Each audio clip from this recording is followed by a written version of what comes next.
A paz do Senhor a todos. Meu nome é Solange Souza, sou a irmã Solange Souza, congrego na Assembleia de Deus Ministério Unidos Vencemos aqui em João Pessoa, na Paraíba, Brasil.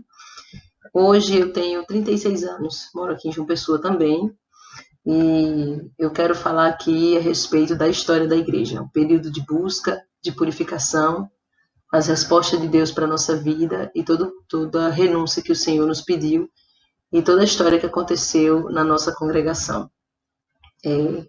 No início eu tive bastante resistência em postar o que eu vou contar, porque há várias pessoas envolvidas. Porém, o que eu vou relatar aqui é verdadeiro e eu tenho como comprovar o que eu vou falar. Para isso, eu vou deixar aqui o endereço da igreja onde congrego, o número de telefone, e-mail e o nome de algumas pessoas que participaram dessas experiências de forma ativa ou ocular. Tudo começou quando Deus nos fez uma promessa que colocaria uma obra na nossa mão para cuidarmos. Essa promessa Deus havia feito quando eu ainda era criança.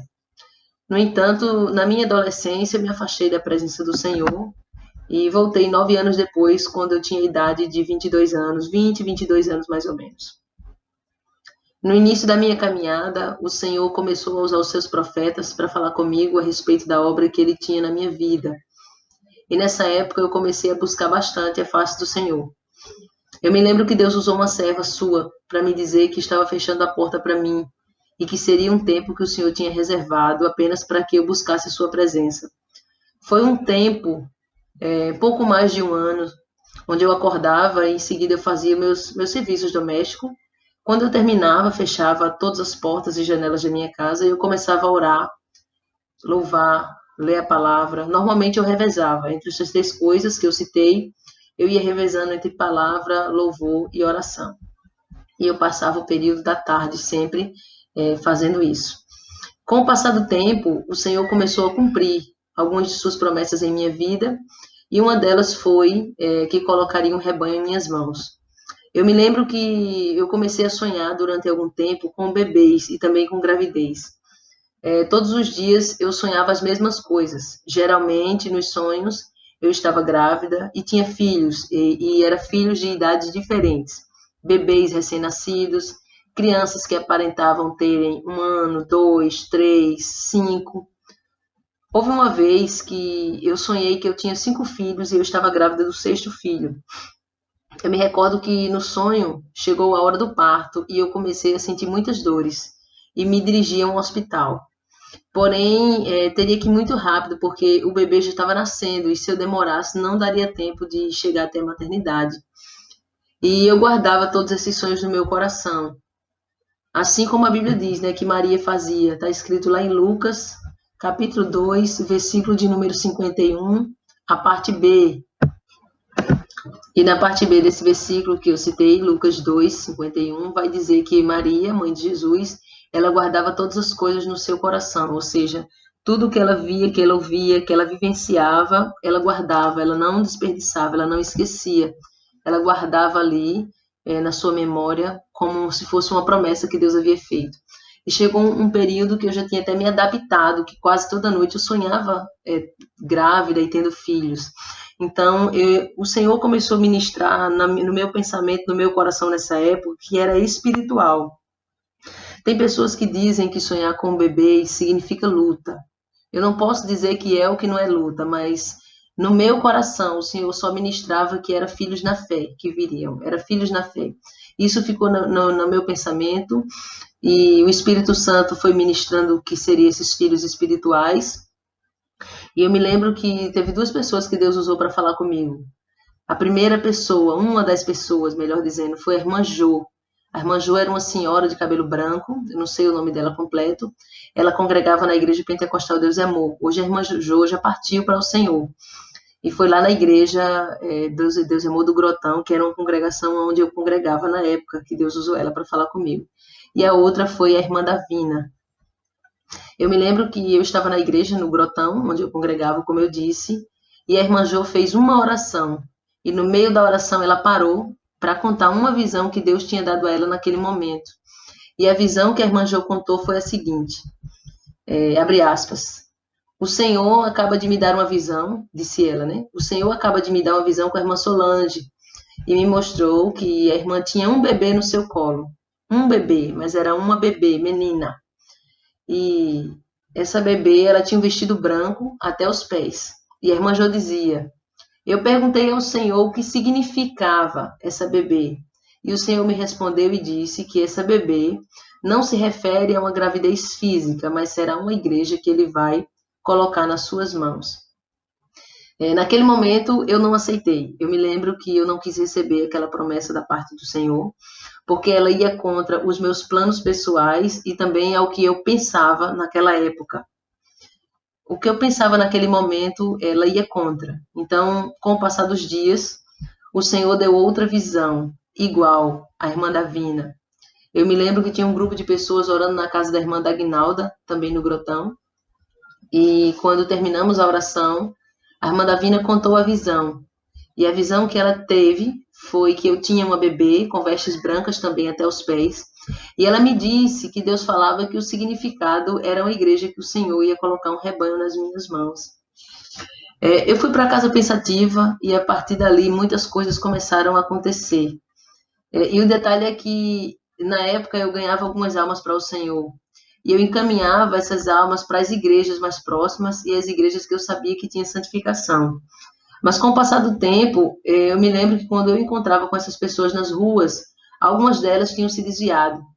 E eu pude observar que não bastava apenas ganhar a alma, mas tinha todo um trabalho de estruturação após você ganhar aquela alma para o Senhor.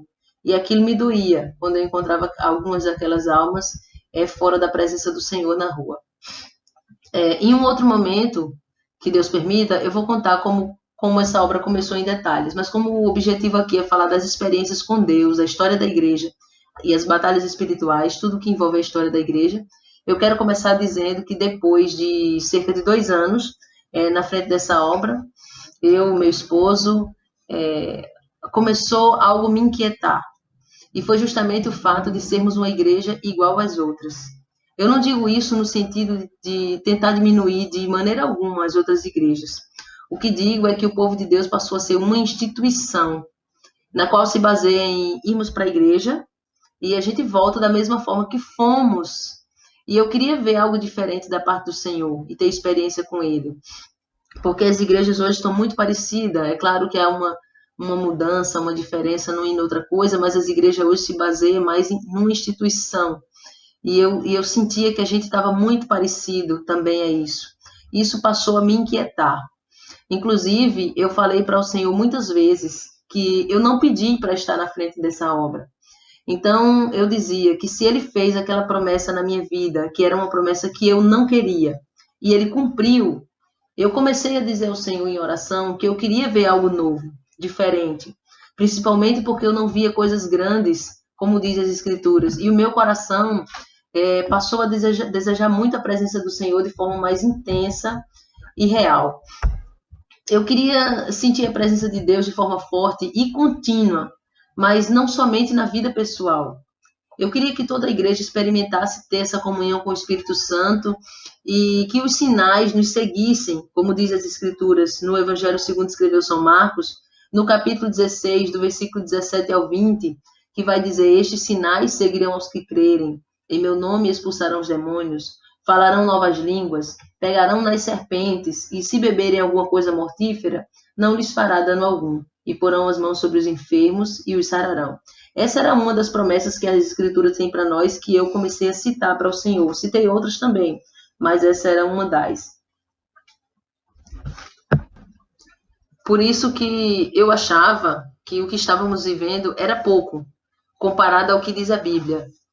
Sentíamos a presença do Senhor nos cultos, Deus falava conosco. Eu me lembro que nesse período o Senhor me usava na palavra, na profecia, algumas visões, sim, mas dentro de mim eu queria mais.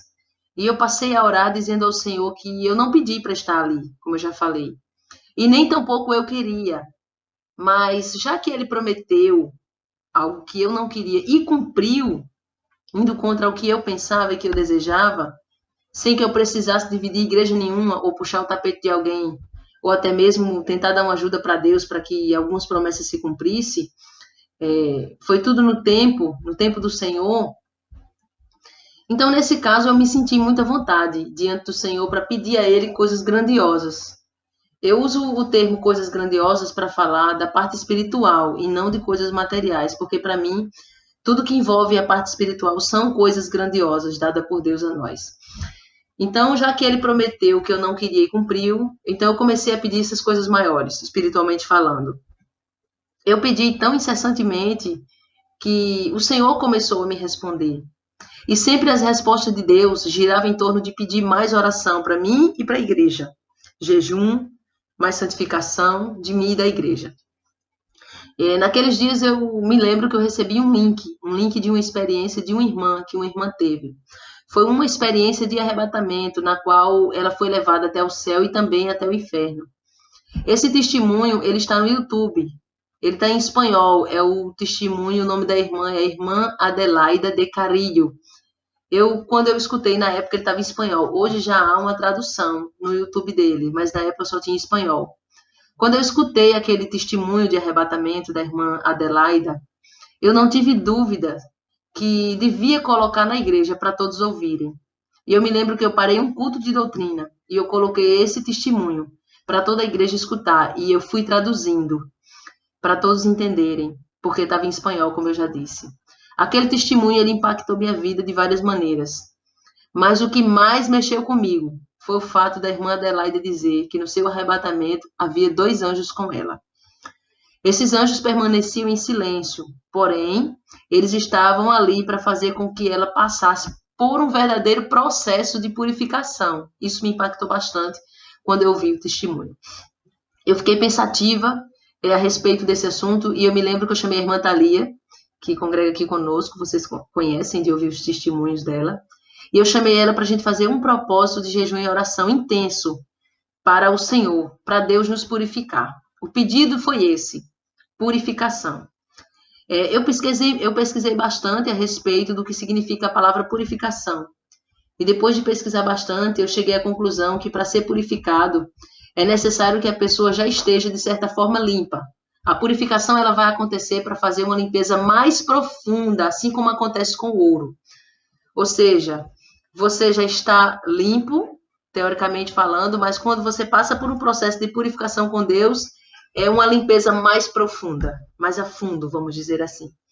Com isso, nós decidimos que a gente ia orar diariamente na igreja, eu e a irmã Thalia, e nós decidimos que a gente ia orar todas as manhãs, de 6 às 7 horas da manhã.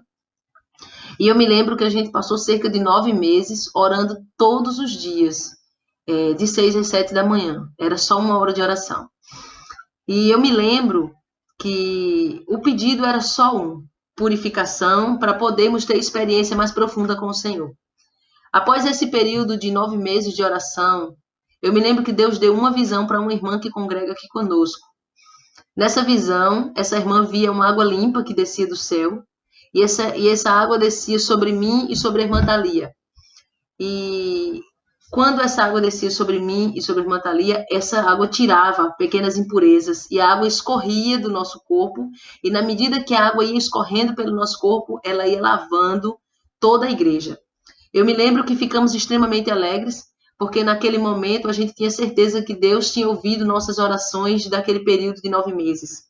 E eu quero lembrar aqui que a irmã a qual Deus deu essa visão para ela não sabia qual era o nosso propósito de oração que nós estávamos fazendo pela manhã. E a gente ficou feliz porque Deus tinha ouvido a nossa oração daquele período, e eu cheguei à conclusão que não podíamos de maneira alguma sermos egoístas. E eu abri as portas da igreja para quem quisesse vir orar. E eu fiz uma tabela, colocando 2 pessoas responsáveis pela oração a cada manhã, das 6 da manhã às 7 da manhã. E eu e a irmã Thalia, nós começamos a fazer a mesma oração, só que agora à noite, de 6 às 7 da noite. Nesse caso, a igreja agora passou a ter a oração pela manhã todos os dias e também pela noite todos os dias. E eu me lembro que nesse período que nós começamos a fazer essa oração à noite, a irmã Cristina, ela também começou a fazer conosco à noite, e aí pela manhã ficou uma tabela com alguns nomes de pessoas da igreja específico para ficar responsáveis por aquela oração, e a gente ficou na tabela da noite.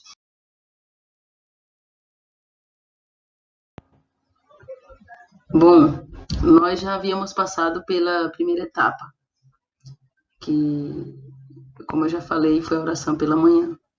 Agora nós começamos na oração da noite a pedir arrebatamentos, visões mais profundas, salvação de almas, libertações, curas divinas, mais batismo com o Espírito Santo, coisas mais profundas com o Senhor. Nesse período, a gente teve contato com o servo do Senhor, que não é do Brasil. Nós oramos ao Senhor, pedimos confirmação se a gente devia trazê-lo para compartilhar conosco o que Deus havia lhe mostrado. E eu pedi ao Senhor que desse uma confirmação, e assim o Senhor confirmou, e nós o trouxemos. Quando o Senhor deu a resposta, me lembro que foi no dia 8 de junho de 2018, e nós entramos em contato, compramos a passagem e trouxemos o servo do Senhor, porque nós estávamos esperando que Deus faria algo. Nós buscamos para isso, fizemos campanha, petições, começamos ali a nos consagrar de forma mais intensiva, e a gente reuniu a igreja nesse propósito especial de jejum e oração para os dias que viriam, e toda a igreja passou a fazer esse mesmo pedido, pedindo ao Senhor purificação, pedindo o agir de Deus, pedindo os seus sinais. A Bíblia Sagrada vai dizer, lá em Mateus capítulo 7, versículos 7 e 8, pedi e dá-se-vos-á, buscai e o encontrareis, batei e abri-se-vos-á. Porque aquele que pede recebe, o que busca encontra, e ao que bate se abrirá. E no final do mês de setembro de 2018, eu vi essa palavra começando a se cumprir na nossa igreja. Na ocasião, Deus começou a usar uma determinada pessoa na igreja, inclusive era uma pessoa que fazia pouco tempo tinha se convertido ao Senhor, e Deus começou a usar de uma forma diferente. E eu me lembro que primeiro quero dizer algo aqui. Alguns meses antes, Deus havia prometido que ia levantar pessoas na igreja com ministério e dons, um diferente do outro, para que a igreja fosse completa, estivesse completa, falo no sentido espiritual. Como diz o apóstolo São Paulo na primeira carta aos Coríntios, no capítulo de número 12, lá no versículo 4, do 4 ao 11, que ele vai dizer: ora, há diversidade de dons, mas o Espírito é o mesmo. E há diversidade de ministérios, mas o Senhor é o mesmo. E há diversidade de operações, mas é o mesmo Deus que opera tudo em todos.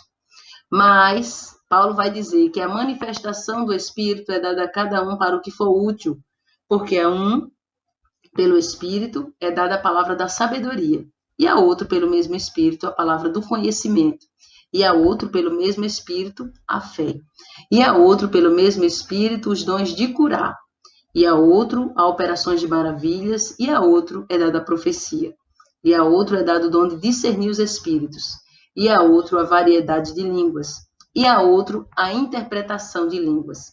Mas um só e o mesmo Espírito opera todas essas coisas, repartindo particularmente a cada um como quer. E o próprio Paulo diz que a igreja deve abundar nos dons espirituais, como nós sabemos. A forma como Deus começou a usar foi de uma maneira nunca vista antes, porque o Senhor começou arrebatando, dando visão. Em seguida, o Senhor dava o sinal para que toda a igreja tivesse certeza de que Ele estava falando.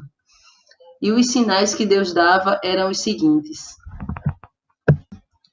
Os sinais eram lágrimas de sangue, sangue nas mãos ou nos pés, no mesmo lugar onde entraram os pregos, nas mãos e nos pés de Jesus, saliva de sangue, sangue na testa em forma de coroa de espinho.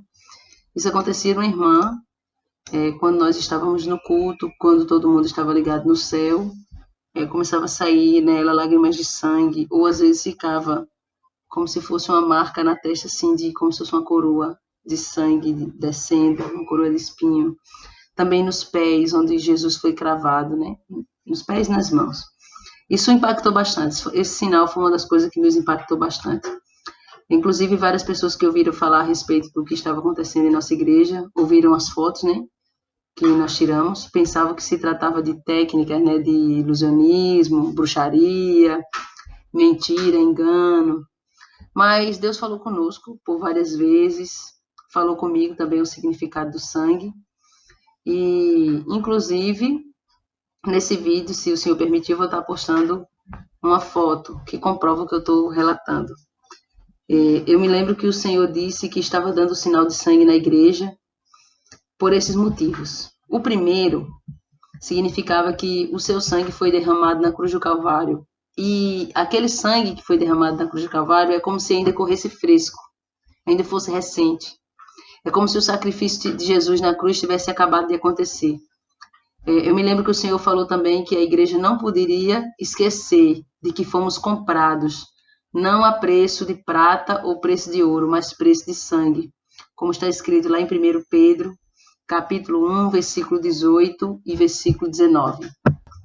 Eu vou ler aqui esses dois versículos de 1 Pedro, capítulo 1, versículo 18 e 19, que diz: sabendo que não foi com coisas corruptíveis, como prata ou ouro, que fostes resgatados da vossa vã maneira de viver, que por tradição recebeste dos vossos pais, mas foi com o precioso sangue de Cristo, como de um cordeiro imaculado e incontaminado.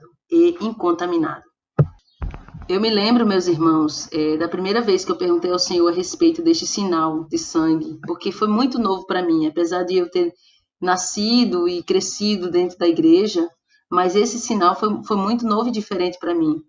E eu me lembro que a primeira vez que eu perguntei a respeito disso ao Senhor, como eu já falei, porque para mim era algo novo, o Senhor me deu aquela palavra que está escrito lá no livro do profeta Joel, capítulo 2, versículo 30, como resposta, que diz: e mostrarei prodígios no céu e na terra, sangue, fogo e coluna de fumaça. É interessante, porque são sinais, esses prodígios são sinais dos fins dos tempos, da igreja do Senhor na terra, que antecede esses dias, né? Que antecede a volta de Cristo. E o Senhor falou que era um prodígio, como está escrito, prodígio no céu e na terra. E quais são os prodígios, sinais? Sangue, fogo e coluna de fumaça.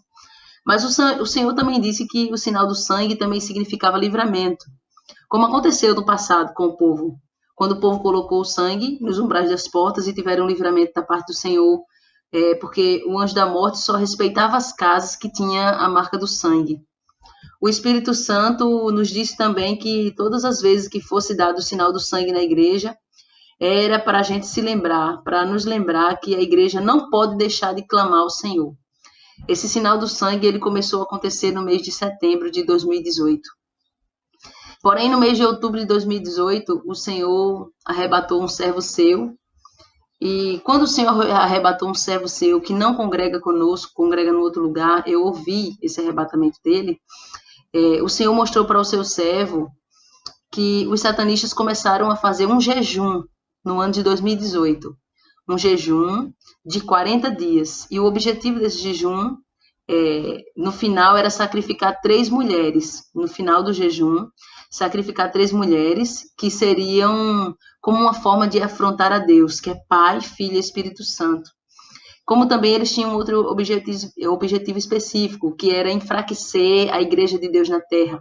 Porque enfraquecendo a igreja, eles podem preparar melhor o mundo para receber o anticristo, para a chegada do anticristo. Neste mesmo arrebatamento, Deus mostrou também ao seu servo que havia somente no mundo inteiro 102 igrejas, no mundo inteiro combatendo contra Satanás de forma correta, ou seja, através de jejum, oração e santificação, tanto interior como santificação exterior. Eu me lembro que naquele momento eu me perguntei, e perguntei para Deus, eu perguntei para mim mesmo e perguntei para Deus também, se a nossa igreja estava inserida neste pequeno número, já que esse número que o servo do Senhor falou era um número a nível mundial. E eu decidi, quando eu ouvi aquele testemunho, eu decidi que toda a igreja ia entrar num jejum de 40 dias também, para combater contra as setas de Satanás. Daí eu me recordo que eu fiz uma tabela de jejum. Já tinha a tabela da oração, como eu falei, pela manhã, e já tinha a tabela da noite, onde eu especifiquei pessoas para estar responsáveis por abrir a igreja e ficar lá naquele período de oração, tanto pela manhã como pela noite. Agora entrou a tabela do jejum. Nessa tabela do jejum, eu coloquei os nomes de todos os membros da nossa congregação. Ia funcionar da seguinte forma: a primeira pessoa ia entrar no jejum, e quando ela entregasse o jejum, o próximo já pegaria no mesmo momento que a pessoa que a primeira entregou. E assim ia sucessivamente, um entregando e outro começando, para que a tabela ficasse girando de forma ininterrupta. Terminada a tabela do jejum, quando o último terminasse aquele jejum, voltaria para o primeiro novamente, e assim a tabela ia ficar sempre girando, até completar os 40 dias de jejum ininterrupto de toda a igreja. Nós fizemos isso para que a igreja sempre estivesse com alguém em jejum, como eu falei, de modo que o jejum não quebrasse. Terminando os 40 dias, eu decidi continuar com aquela tabela, orei ao Senhor e nós decidimos continuar com a tabela de jejum. E nós continuamos. Então, hoje, a nossa igreja tem um jejum 24 horas ininterrupto. Sempre um está jejuando. Quando aquele está jejuando, que termina, já liga para o próximo da tabela. Irmão fulano, você é o próximo, eu vou entregar o jejum de tal hora, você já começa de tal hora. Então, assim vai ficando um jejum 24 horas de toda a igreja. É uma espécie também de comunhão. Falando assim, parece até que foi fácil. No entanto, eu vou começar a relatar mais adiante as batalhas espirituais que nós enfrentamos quando nós começamos a buscar o Senhor dessa forma mais intensa. Eu posso dizer que verdadeiramente a gente comprou uma briga com o inferno. Você pode até estar aí ouvindo esse relato e você pode pensar que nós antes não tínhamos vida com Deus. Não, pelo contrário, nós sempre pregamos santificação. Sempre preguei santificação, como eu já falei no início. Não posso ser hipócrita aqui, não. Eu sei que o Senhor me usava quando Ele queria, na profecia, na palavra, como eu já falei, mas eu queria mais. Ainda assim, eu sentia uma mesmice. Então, quando o Senhor começou falando conosco, começou cobrando algumas coisas, a gente foi se entregando naquilo que o Senhor foi falando, mas com isso também vieram as batalhas espirituais. Nós compramos uma briga com o inferno. A gente não queria comprar uma briga com o inferno, mas automaticamente, quando você começa a dar ouvido mais à voz do Senhor em tudo e a buscar mais, automaticamente você já compra essa briga, mesmo que você não queira. E agora eu vou falar um pouco do processo de purificação. E aí, mais adiante, eu vou falando dessa batalha. E vou falar algumas coisas que eu vou lembrando, porque eu fui escrevendo para que eu não esquecesse de nada, mas na medida que eu for lembrando de mais alguma coisa, eu vou falando. Para cada batalha, o Senhor começou a nos dar uma estratégia diferente. E para todas as estratégias era necessário oração e jejum, e nos santificarmos a cada dia mais. No entanto, dentro dessas estratégias que o Senhor foi nos dando, sempre, sempre, a purificação era a palavra que o Senhor mais falava conosco. Tanto em pregações, como em profecias, quando dava alguma visão para alguém na igreja, como eu já disse. Eu achava que a purificação era o mesmo que santificação. Eu achava que era a mesma coisa. Na verdade, estão ligadas, tanto a purificação como a santificação. Mas a purificação, ela é a santificação de forma mais afunilada. No caso, é todo o processo que nos envolve até chegarmos à santificação. A purificação é todo o processo que nos envolve até chegarmos à santificação. Daí, eu entendi que a purificação faz parte do processo, certo?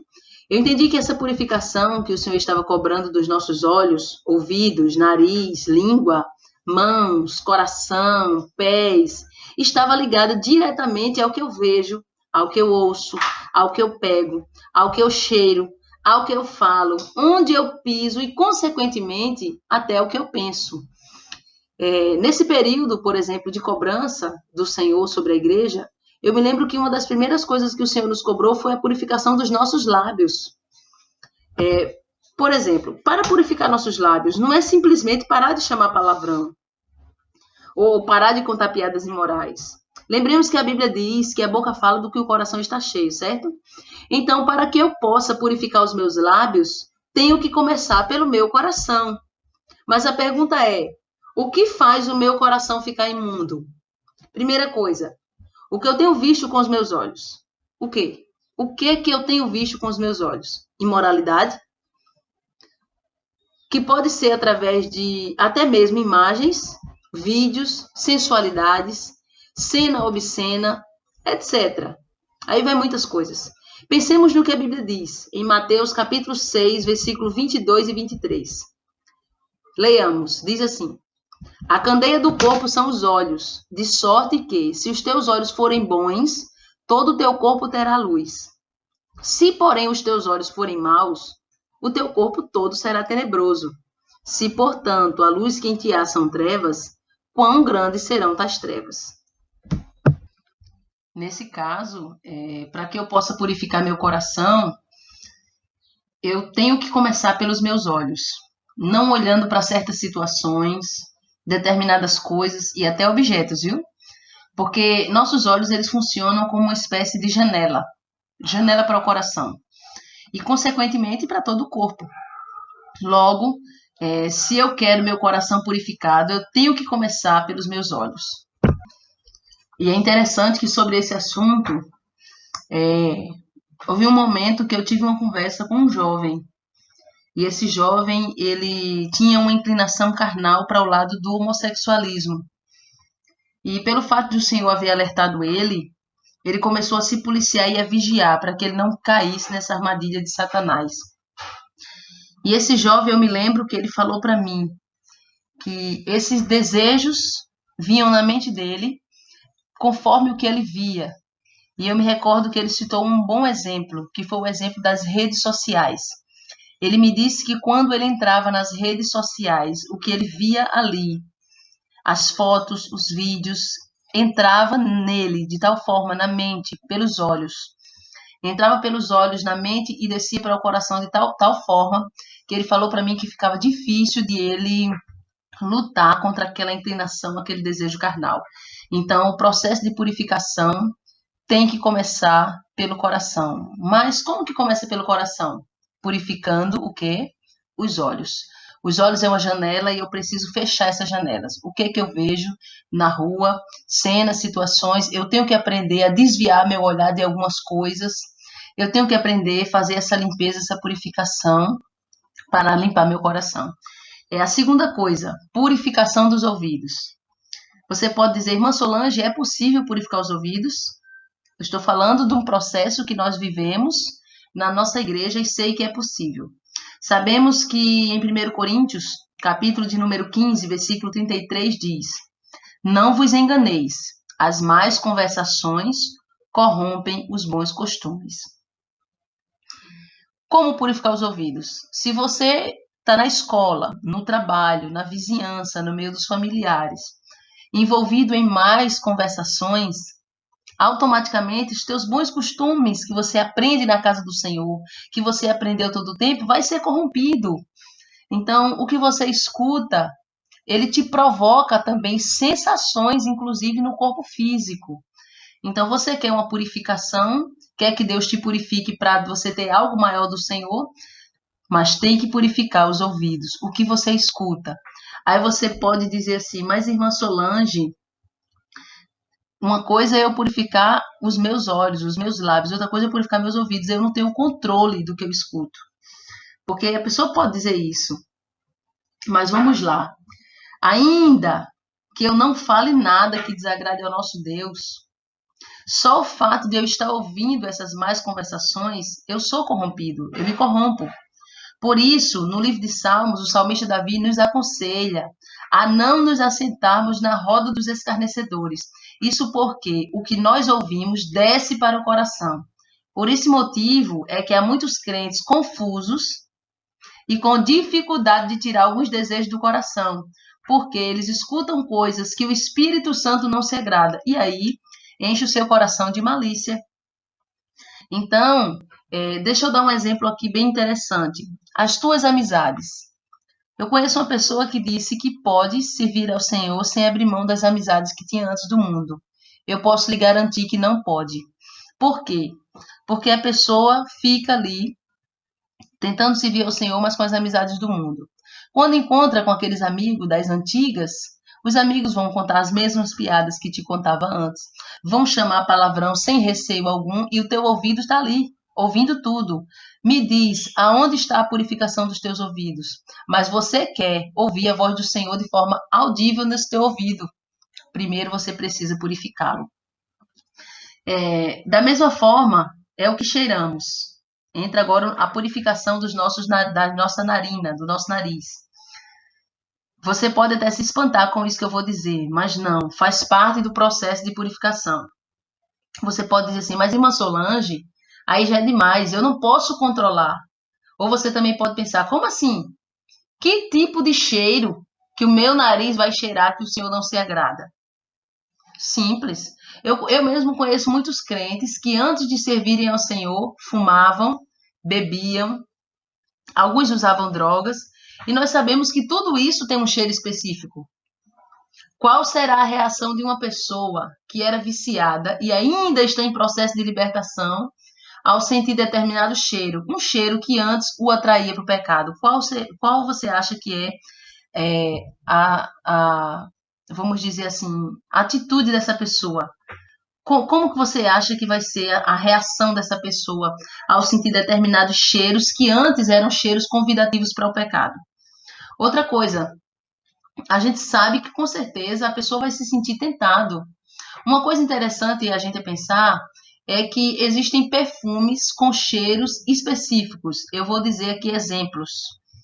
Perfumes que eu já senti cheiro, que eu conheço, que tem cheiro específico de maconha, de cigarro e de vinho, de vinhos específicos. Uma pessoa que usa ou cheira esse tipo de perfume, às vezes um perfume com cheiro que já representou um pecado na sua vida. Essa pessoa pode dizer que o seu nariz está purificado diante do Senhor? Eu tenho um exemplo para dar aqui, e é muito pertinente esse exemplo. Eu me lembro que no Natal do ano passado, vai fazer agora um ano, agora no dia 25. No dia de Natal do ano passado, a nossa igreja se reuniu para fazer um jantar na casa de um casal de membro que congregava conosco. E eu quis me reunir com esses irmãos, não porque a gente comemore o Natal, nós não comemoramos o Natal aqui, dia 25 de dezembro, como o mundo por aí afora, porque essa festa é uma festa totalmente idólatra e eu vou até dizer pagã. Mas porque tem muitos crentes que são novos convertidos, estão em processo de libertação e outros nem são novos convertidos, mas toda a sua família é ímpia. E ele não quer passar aquele feriado com a sua família, porque a sua família vai estar fazendo churrasco, vai estar bebendo, chamando palavrão. Ele prefere passar com os irmãos da igreja. Então, nós preferimos fazer um jantar entre nós, não em comemoração ao Natal, mas com o objetivo de que aquelas pessoas que estão nessa situação de fragilidade não venham a cair. Então, estar ali com os irmãos da igreja, conversando, é melhor. Então, nós fizemos esse jantar no ano passado, como uma forma de pegar essas pessoas, esses novos convertidos, essas pessoas que a família ia estar na bebedeira, para não estar junto, né, no meio ímpio, no meio sujo. Fizemos esse jantar, que foi na casa do irmão Diego. E eu me recordo que cada um levou um prato para o jantar. E naquela ocasião, teve uma irmã que ela levou duas garrafas de suco de uva porque ela não teve tempo de preparar o seu prato. E ela comprou 2 garrafas de suco de uva, esse suco de uva pronto, industrializado, que a gente conhece. Foi o que ela comprou e levou. De repente, quando nós estávamos lá, eu observei que havia alguns irmãos que estavam ainda em processo de libertação. E esses irmãos, eles estavam tomando esse suco de uva. É impressionante, mas pode acreditar, os irmãos estavam comparando aquele suco a um vinho. Justamente porque aquele suco em questão que a irmã comprou, ele tinha um cheiro muito, mas muito similar, muito parecido mesmo, a um cheiro de vinho. E eu pude observar que justamente as pessoas que estavam em processo de libertação, pessoas que vieram do alcoolismo, estavam cheirando aquele suco. E eles estavam bebendo aquele suco muito animado e, inclusive, fazendo comparação com o vinho.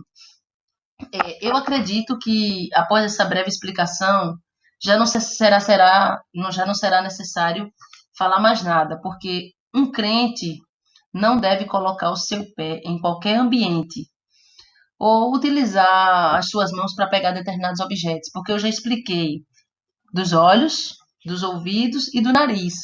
Então, automaticamente, daí você já imagina o que que tua mão pega e onde teu pé pisa. Isso é muito importante, porque faz parte do processo de purificação. Nesse caso, a purificação diz respeito a manter o coração limpo. No entanto, é impossível ter e manter um coração purificado se os teus olhos, o teu nariz, a tua boca e os teus ouvidos não estão purificados. Não existe purificação completa se o cristão aceita renunciar a algumas coisas e outras não. Eu renuncio o que eu pego, mas eu não renuncio o que eu vejo. Outros renunciam o que vê, mas não renunciam o que ouve. Então, essa purificação está pela metade. A Bíblia mesmo vai dizer, no livro de Mateus, no capítulo 18, versículo 9, que se um dos teus olhos te faz pecar, arranca-o e lança-o fora. Porque é melhor que você entre no reino dos céus com um olho só, do que tendo os dois olhos ser lançado no fogo do inferno. Com isso, a palavra não está falando no sentido literal, mas no sentido de fechar por completo todas as brechas e não alimentar de forma alguma a concupiscência dos olhos.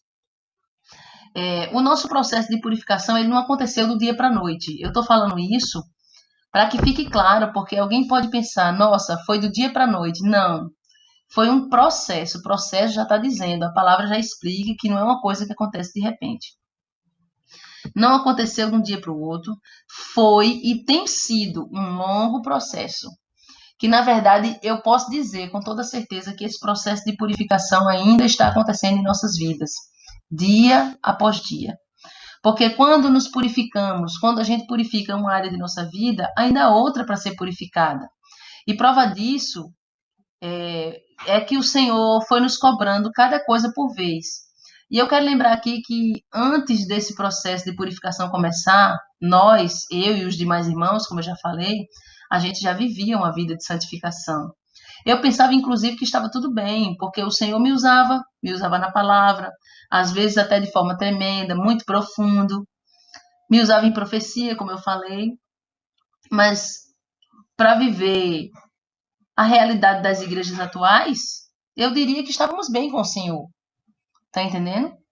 Eu poderia dizer que estávamos satisfeitos, mas não é só uma questão de ser usado por Deus. O processo de purificação na minha e na tua vida não é para sermos usados por Deus, é para chegarmos até o céu. Então a gente está falando aqui basicamente de salvação. A gente está falando aqui especialmente de salvação. Agora eu quero falar das renúncias que nós começamos a fazer, que o Senhor foi nos cobrando para a gente fazer, para que a gente alcançasse aquele novo de Deus, aquele novo e maior de Deus. Sobre as renúncias, eu quero começar dizendo que a Bíblia diz, no livro de Provérbios, que Deus é a sabedoria. E hoje eu entendo que, na sua sabedoria, ele utiliza estratégias para aproximar o homem dele. E eu sei que se o Senhor tivesse nos cobrado tudo o que nos cobrou de uma só vez, desde o momento em que eu orei pedindo o diferencial para a igreja, a maioria dos membros não aceitaria. Talvez até eu não posso ser hipócrita, talvez até eu não aceitasse. Por esse motivo, o Senhor foi trabalhando conosco aos poucos.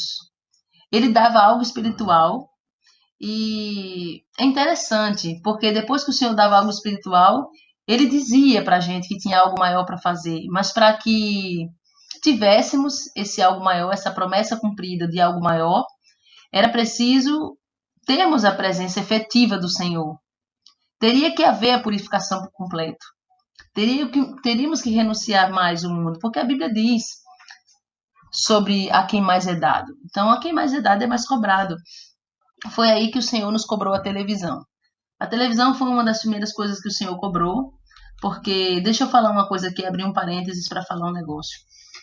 Eu nasci na Igreja Deus é Amor, na Igreja Pentecostal Deus é Amor, que não sei hoje, mas na época era proibido o uso da televisão e também ter televisão em casa. Mas com o passar do tempo, alguns crentes ali foram tendo e foram deixando de lado essa cobrança do Senhor, que Deus usava o seu servo, o missionário, para cobrar do seu povo isso aí. E quando houve a mudança que o Senhor mandou que eu passasse para a igreja, para a Assembleia permitia, a igreja que eu estou. Então, eu tinha televisão, mas o Senhor revelou que a televisão foi projetada no inferno. E qual o objetivo dela? O objetivo da televisão é colocar dentro das casas das pessoas o quê? Num primeiro momento, a imoralidade, a perversão, a perversidade, a maldade, a violência, e isso de uma maneira muito simples, né? Através da concupiscência dos olhos. E eu falei há pouco tempo de purificação dos olhos. Através da concupiscência dos olhos, e assim corrompe totalmente o caráter do ser humano. E aí a gente pensa, porque tem crentes que pode até falar assim, como eu já falei um dia. Não, mas a televisão não me controla, não. Eu sei o que eu posso e o que eu não posso assistir. Tudo bem, você diz isso. Porém, no teu programa que você diz que você pode assistir, ele tem pausa para comercial. E no comercial você vai ver comercial de cerveja. Você vai ver comercial que incentiva a prostituição. E eu posso te garantir que de 100 comercial que você vê, 90 tem mulher nua. O comercial, às vezes, é de material de construção, mas aparece uma mulher pelada. Então, a purificação dos olhos aí não existe.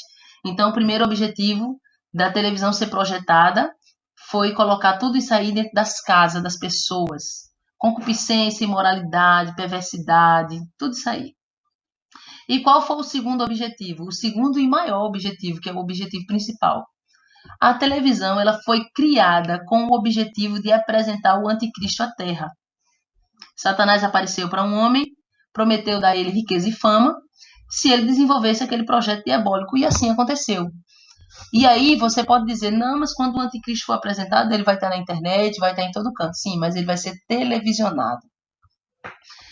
Eu sei que hoje a maioria dos cristãos veem a televisão como um aparelho de informação. Um aparelho de informação qualquer, mas não é. Porque além de funcionar como um elo que liga o homem a Satanás, ao inferno, ainda promove e incentiva diretamente a prostituição e a violência. Pois mesmo sem sair de casa, o homem pode ter contato através da televisão com pessoas que matam, que roubam, que se prostituem e que mentem. Alguém pode argumentar que não vê novela, que não vê coisa indecente, como eu já falei. No entanto, você tem uma televisão dentro do seu lar. E se você tem uma televisão dentro da tua casa, automaticamente você já está dando legalidade para Satanás tocar na tua vida. Eu poderia citar aqui inúmeros exemplos de perturbações, possessões demoníacas, que eu já tive conhecimento, que eu já vi por causa da televisão. Mas eu vou tentar me fixar apenas no meu testemunho pessoal, certo?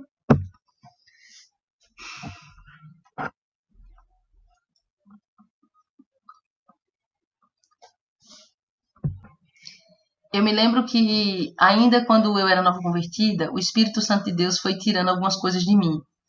No entanto, eu tinha televisão na minha casa. E eu fui deixando de assistir alguns programas. Primeiro eu abandonei as novelas, programas imorais. Depois eu abandonei os programas voltados para comédia, que também tem moralidade. Tem sempre aquela piadinha com duplo sentido, filme de terror, de ação. Eu fui abandonando. Mas a Bíblia diz, em Cantares, no capítulo 2, versículo de número 15, que as raposinhas destroem a plantação. Então, vamos falar sobre isso. As raposinhas destroem a plantação. Por isso, não basta apenas retirar as coisas grandes, como a gente diz, os pecados maiores. Apesar que pecado para Deus está tudo num patamar só, mas eu estou falando de uma forma para que você entenda. Temos que abrir mão das coisas que aparentemente não tem nada a ver. Você já leu na Bíblia que o Senhor mandou o rei Saul destruir totalmente os amalequitas com tudo que eles tinham? E o que Saul fez? Saul foi lá e destruiu somente as coisas vis e desprezíveis. E as coisas de valor ele não quis destruir. Do mesmo modo, tem pessoas crentes que dizem ser servos do Senhor, mas só querem destruir, só querem abrir mão das coisas que não é sacrifício nenhum para ele deixar. O que dói na carne, abrir mão, o que dói na carne para deixar de fazer, Algumas pessoas não querem abrir mão. Por esse motivo, muitos estão sendo reprovados por Deus, da mesma forma como Saul foi reprovado por Deus. E Deus está encontrando outros como Davi, para substituir os que estão sendo reprovados. A segunda coisa que o Senhor começou a requerer de mim, especialmente de mim, foi para que eu pregasse sempre contra divórcio, contra o crente casar-se mais de uma vez. Foi para que eu pregasse, começasse a abordar esse tema. E eu cheguei até a fazer um estudo na igreja para os irmãos a respeito disso. Essa foi a segunda coisa que Deus cobrou, que era para eu pregar. Teve a televisão, como eu falei, e agora eu estou falando de divórcio. A terceira coisa que o Senhor cobrou foi a respeito de política. Na verdade, eu aprendi desde a minha infância, né? Que os servos do Senhor que querem morar no céu não devem de maneira alguma se envolver com essa podridão da política. Apenas votar e só, se tiver alguém íntegro e só. Que é complicado de encontrar hoje. Isso se os candidatos merecem, como eu falei, mas que não se envolvam, que só apenas vote. Eu lembro que foi um período bastante intenso, que o Brasil estava meio dividido, né? Quase que 100% dos crentes estavam apoiando um certo candidato, e Deus deu uma visão a uma determinada irmã com um símbolo bastante conhecido, e o Senhor disse para a igreja ficar fora, não somente daquela política daquele ano, mas fora de política. O Senhor já vinha falando comigo isso há um certo tempo, há uns 2 anos antes. E eu me recordo que muitos crentes ignoraram nossa atitude, porque nós estávamos obedecendo a voz do Senhor e só a nossa igreja não estava se envolvendo com política, enquanto que tinha um monte de gente envolvido com política. Mas foi uma coisa que o Senhor cobrou na nossa igreja, que fazia parte, que fez parte, que faz parte, na verdade, do processo de purificação, e nós damos ouvidos à voz do Senhor. Não se envolver com esse meio podre de política. A quarta coisa que o Senhor requereu de nós, que o Senhor cobrou da igreja, foi a questão das flores artificiais. Eu confesso que abrir mão das flores artificiais não foi dificultoso para nós. Não foi dificultoso para mim. A maior dificuldade foi adotar a flor natural. Porque abrir mão das flores artificiais foi só pegar os vasos de flores artificiais e jogar fora. Quando o Senhor cobrou, que foi através de um arrebatamento. Do Senhor falou das flores artificiais por 2 vezes. Falou primeiro, através de uma irmã, e eu ainda fiquei com alguma dúvida e continuei orando ao Senhor. E aí o Senhor arrebatou a irmã Thalia num outro momento, eu creio que uns 4 meses depois, e falou novamente e esclareceu todas as minhas dúvidas. Não foi dificultoso para mim abrir mão das flores artificiais da igreja, eu tirei, apesar que as flores artificiais, se você pensar, elas são fáceis, porque você pagou uma vez, ela é sua, você só vai lavar a cada 6 meses, você demora para lavar, você não tem que estar ali mantendo como a flor natural. A dificuldade mesmo para mim foi adotar a flor natural. Por quê? Porque a flor natural requer cuidado, ou seja, requer que você coloque água diariamente, requer que você coloque um pouquinho no sol, tem algumas que não suportam levar chuva, tem que ter um cuidado específico para elas não morrerem. O Senhor disse para a gente que a flor artificial é uma mentira. E outra coisa que o Senhor disse é que a flor artificial não tem vida, ela é uma imitação, por isso ele reprova. Então, o Senhor apenas aceita dentro da igreja, das igrejas que querem morar no céu, flores naturais, porque tem vida. No momento que a flor artificial ela está ali, mas não tem vida nenhuma, ela é uma mentira, é um engano. E outra, acostuma a gente no erro, porque a flor que tem vida é como a gente. Para a gente se manter de pé, a gente precisa comer, se limpar, tomar banho, se cuidar. E a flor é do mesmo jeito. Ela tem que ter um cuidado específico. Tem que ser uma verdade, não pode ser uma mentira. Como a Bíblia mesmo diz, para a gente não fazer algo que esteja em cima nos céus ou embaixo na água ou embaixo da terra, né? Então, a flor artificial é uma mentira, o Senhor não se agrada. Depois veio a nossa quinta renúncia. Eu confesso que essa quinta renúncia foi difícil. Eu não digo difícil pelo fato de termos que abrir mão, mas foi pelo fato de ser algo que servia muito para nós. O que foi, irmã Solange, a quinta renúncia? foi o famoso aplicativo chamado WhatsApp. O WhatsApp foi uma renúncia que Deus cobrou da nossa igreja. E foi difícil para mim, eu não posso mentir para você e dizer que não foi. Naquele momento foi. Por quê? Apesar que a gente já estava assim, num processo de purificação ali, mas eu considerava ele naquele momento como algo útil, apesar de que eu sabia que o WhatsApp tirava muito o nosso tempo que a gente podia estar orando, tempo que podia estar lendo a palavra, tempo que podia estar fazendo outras coisas, ele tira muito a nossa atenção. Mas vamos lá. Por que eu achei que foi uma renúncia difícil? Porque o WhatsApp ele serve para enviar fotos, documentos, links, trabalhos escolares, a comunicação, ligação, é uma série de coisas. E eu usava bastante para enviar hinos, testemunhos. Essa quinta renúncia que eu estou falando do WhatsApp, ela foi interessante quando aconteceu na nossa igreja. Por quê? Porque a primeira vez que eu ouvi algo falando contra esse aplicativo do WhatsApp foi o pastor Eduardo Santos, que ele contou uma experiência que ele teve com Deus, e nessa experiência o Senhor lhe disse que tanto o WhatsApp como também o Facebook eram projetados no inferno. Quando eu ouvi, eu fiquei pensativa, eu me lembro quando eu ouvi, eu fiquei pensativa a respeito disso, e eu acreditei, eu criei no que o servo do Senhor tinha falado. No entanto, eu fiquei pensando como que eu ia falar para a igreja, porque normalmente quando eu ouvia esses testemunhos que testificavam ao meu coração, que eu procurava saber e sabia que era um testemunho de pessoas sinceras, eu passava para a igreja. Mas como que eu ia agora passar um testemunho que falava contra algo que eu e que toda a igreja usava? Então, eu fiquei pensativa. E eu comecei a orar ao Senhor. Inclusive, eu quero até falar algo aqui, que começou através do WhatsApp, que foi um grupo chamado Edificar, que hoje está agora no YouTube, esse canal chamado Edificar, começou no WhatsApp. O grupo Edificar, inicialmente, foi criado no WhatsApp. Esse grupo tinha regras e tinha um objetivo. E as regras desse grupo foi interessante, porque o Senhor me deu essa revelação desse nome, Edificar. E eu fui lá e criei um grupo no WhatsApp com o nome Edificar e coloquei todos os membros da nossa igreja. Olhem bem, prestem atenção para que vocês entendam. Eu coloquei as regras do grupo e as regras eram: é proibido bom dia, boa tarde ou boa noite, ou está entrando só para dar a paz do Senhor. É proibido conversas e é proibido postar link de testemunho que você não saiba a procedência, se é verdadeiro ou se é falso. Ou também se o Senhor não revelasse de alguma maneira que era verdadeiro. E outra coisa que eu coloquei, somente eu poderia postar. Como assim, somente eu? Se os irmãos ouvissem um testemunho que eles vissem que edificava, eles mandavam um link para mim. Eu ouvia, analisava, orava ao Senhor. Se o Senhor permitisse, eu colocava ali para todos ouvirem.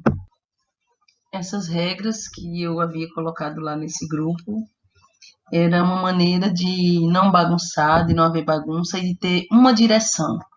Porque, como o nome dizia, edificar, então eu queria que tivesse realmente, de fato, uma edificação naquele grupo. E a gente precisava ganhar estrutura, a gente precisava ganhar estrutura espiritual, aumentar a fé, a gente precisava que o nosso temor fosse gerado, temor em nossa vida. Então, por isso que havia essas regras. Porém, quando o Senhor cobrou o WhatsApp, foi bem interessante, porque o Senhor, primeira coisa, eu ouvi através do pastor Eduardo, como eu já falei. Então, ali eu já entendi que foi uma cobrança. Deus não mostrou a seu servo? Eu só fui orar porque era algo que nós usávamos. Então, como nós usávamos, eu tinha que orar para saber como que eu ia fazer. E aí eu me lembro que nesse período que eu estava orando, o Senhor mostrou, confirmando para a nossa irmã Ana Cristina, que congrega conosco. A irmã Cristina diaconiza aqui na nossa igreja e o Senhor mostrou para ela. E quando o Senhor mostrou para ela, eu fiquei muito feliz, que eu estava querendo um jeito, um meio para a gente se sair daquele aplicativo. E ela contou na igreja. E quando ela contou na igreja, tem até aqui no canal, quem não ouviu pode ouvir e ver tanto a irmã Cristina contando, com uma outra irmã que também contou o que aconteceu, porque ela foi para casa pensativa quando foi contado na igreja e ela não queria ali abrir mão, mas quando chegou em casa, um demônio apareceu para ela e Deus falou com ela quando aquele demônio apareceu para ela que realmente o WhatsApp havia sido projetado do inferno. Então isso gerou um temor no coração não somente dela, mas de algumas pessoas naquele momento. E ali nós renunciamos o WhatsApp. E eu fiquei preocupada porque eu estava na universidade e a gente utilizava muito esse aplicativo para enviar arquivos. E eu comecei a pensar que outro meio, outra ferramenta, a gente ia substituir o WhatsApp, porque eu ficava preocupada. A minha preocupação era aquele grupo edificar, porque havia aquele grupo e eu não queria abrir mão, eu queria que as pessoas continuassem sendo edificadas. E aí o Senhor preparou outros meios para a gente continuar sendo edificado. E assim abrimos mão desse aplicativo, né? Porque o aplicativo WhatsApp, eu hoje considero ele como uma raposinha, que a gente olha e pode dizer assim, hoje, puxa, mas todo mundo usa. Mas se o Senhor cobrou, se o Senhor está dizendo que é um aplicativo projetado do inferno, dê ouvido à voz do Senhor. Alguém pode até achar que nós somos cafona, pode até achar, assim, uma coisa estranha pelo fato de a gente não usar. Alguém pode achar que a gente quer ser mais santo, mais crente do que os outros. Não, nós não queremos ser isso. Até porque você está falando, você está ouvindo, melhor dizendo, você está ouvindo uma pessoa que usou. Você não está ouvindo uma pessoa que nunca usou falar. Você está ouvindo uma pessoa que usou, que gostou do aplicativo e que usufruía dele. Mas quando se trata de salvação, a gente não deve sofrer. A gente não deve, vamos dizer assim, insistir, porque a gente pode sofrer o dano, como diz a Bíblia Sagrada. Veja bem, a gente tem uma oportunidade de vida aqui na Terra. Morreu, partiu, a gente vai se encontrar com o Senhor, viver eternamente com o Senhor. Ali não há dor, não há tristeza, não há doença, não há angústia. Ou viver eternamente com Satanás sendo torturado. Aí você pensa assim, não tem nada a ver. Você diz não tem nada a ver. Mas quando você perecer, quando a tua carne descer à sepultura, você não vai ter mais volta. E aquilo que você vai ver que te levou para o inferno, você vai querer voltar atrás e não vai poder. Aí eu quero terminar essa primeira parte da história da nossa igreja aqui em João Pessoa. Eu quero terminar essa primeira parte fazendo uma pergunta. Vale a pena? Vale a pena você correr o risco e sofrer a consequência? Porque você pode dizer, eu acho que não tem nada a ver. Mas quando eu e você partir, não teremos como voltar atrás. Então, o WhatsApp foi uma renúncia que nós fizemos, difícil de fazer, mas nós decidimos pensando na nossa salvação, porque o Senhor nos cobrou. E eu vou continuar no próximo áudio para que não fique muito longo. Então, eu vou continuar a segunda parte falando qual foi a próxima renúncia nesse processo de purificação que o Senhor cobrou de nós. E aí eu vou começar a falar as coisas que o Senhor começou a fazer a partir do momento que ele começou a dar esses sinais de arrebatamentos, sinal do sangue, o que é que ele começou a fazer para que gerasse o temor no coração do povo, para que a igreja não ficasse uma igreja exaltada por causa dos dons, para que a igreja não ficasse uma igreja fixa só em sinais. Deus também tratou conosco nessa área. Então, no próximo áudio, eu vou completar dizendo, tá bom? Então, está aí a primeira parte da história da nossa igreja e eu não posso terminar essa primeira parte sem fazer um apelo. O meu apelo é para não crentes, o meu apelo é para desviados, o meu apelo é para crentes que estavam fazendo a obra do Senhor, querendo mais do Senhor, mas sentia até hoje um impedimento na sua vida. E eu posso dizer que eu sempre lutei para ser uma mulher de oração. E eu orava, não é que eu não orava, mas eu sentia um impedimento muito grande na oração. Então, era uma barreira que eu não entendia por quê, se eu me santificava, por que eu encontrava essa barreira na hora da oração. E eu posso dizer para vocês que eu percebi uma diferença muito grande depois que eu renunciei esse aplicativo por nome de WhatsApp e depois que eu abri mão do Facebook. Hoje eu já não posto em Facebook. Eu entrava no Facebook, no meu entendimento eu só postava coisa que edifica. Mas o Senhor mandou abrir mão, o Senhor mostrou. Então eu abri mão e eu senti uma diferença na minha vida espiritual. E a primeira coisa que eu senti foi aquela barreira que eu sentia na oração que caiu por terra. Por isso que estou aqui fazendo o convite a você, crente, não crente, desviado. Você pode até ser cético, você pode ser cético, mas o convite é para você também, que é ateu. O convite é para você, crente, que Deus está convocando você a um concerto maior, porque Ele quer te dar algo maior. Dobra teus joelhos aí agora, onde você estiver, e diz: Senhor, eu renuncio à política, eu renuncio à televisão. Senhor, eu quero purificação dos meus olhos, dos meus ouvidos, nos meus lábios, meus pés, minhas mãos. Senhor, eu renuncio na igreja onde eu congrego flores artificiais.